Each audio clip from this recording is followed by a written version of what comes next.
நமக்கு கிடைச்ச தகுதி ஒரு 18 சீட்டு கேட்டாராம். 15 சீட்டாவது தரணும் அப்படின்னு சொன்னாராம். ஆனால் திமுக கூட்டணி அந்த பேச்சுவார்த்தையில் ராமதாஸ் வச்ச நிபந்தனைகளை அவருக்கு தடையாக மாறியதாக சொல்லப்படுகிறது. அதிமுக கூட்டணியில் அன்புமணிக்கு வழங்கப்பட்ட அளவுக்கு இணையான தொகுதிகள் எனக்கு வேணும் அப்படின்னு கேட்டால் எப்படி கொடுப்பாங்க? குறைந்தபட்சம் 15 தொகுதிகளாவது எனக்கு வேணும் அப்படின்னு பெரியவர் கேட்டாராம். யாரு? ஐயா அவர்கள். ஆனால் திமுக தரப்புல அப்போதைய கூட்டணி சமன்பாடுகளை காரணம் காட்டி 4-5க்கு மேலே உங்களுக்கு வழங்க முடியாது என்று தெளிவான பதில் அளிக்கப்பட்டதாக சொல்லப்படுகிறது.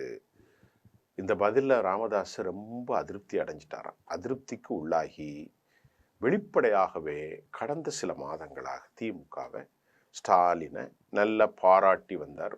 ஸ்டாலினுக்கு நான் கூட சொல்லியிருந்தேன், எனது கடைசி தேர்தலாக கூட இருக்கலாம்லாம் சொன்னார் ஐயா அப்படின்னு சொல்லி வந்து பாராட்டி வந்த ராமதாஸ் கடந்த ஒரு 4 நாளாக திமுக அரசை ரொம்பவே விமர்சித்து அறிக்கை விடுவதும் புள்ளி விபரங்களோடு திமுகவுக்கு எதிரான கருத்துக்களை அவர் வைப்பதும் இப்போது உறுதி செய்யப்பட்ட ஒன்றதாக இருக்கிறது. இப்போ இதனால ஓய்வூதிய திட்டம் அறிவிக்கப்பட்ட போது முதலாளாக திமுக தலைவருக்கு நன்றி சொன்னார், பாராட்டும் தெரிவித்த அன்புமணி இப்போ திமுக மீது தொடர்ந்து ராமதாஸ் கூட்டணியில் பேசி வந்த நிலையில் சில காரணங்களால் அது கைகூடாமல் போகும் நிலையில் இப்போது அவர் கைகூடாமல் போனது, இதனால கடைசி வரைக்கும் பேச்சுவார்த்தை நடத்தி தன்னை ஏமாற்றிட்டதாக அவர் கடுமையான கோபத்தில் இருக்கார்.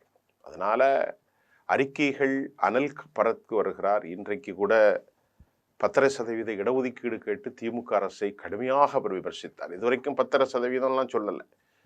கடந்த சில தினங்களாக இடஒதுக்கீடு என்ற வார்த்தையே உபயோகிக்காத ராமதாஸ் இப்போ புரியுதா? தற்போது கூட்டணியில் இருந்து கலந்து விட்டதால்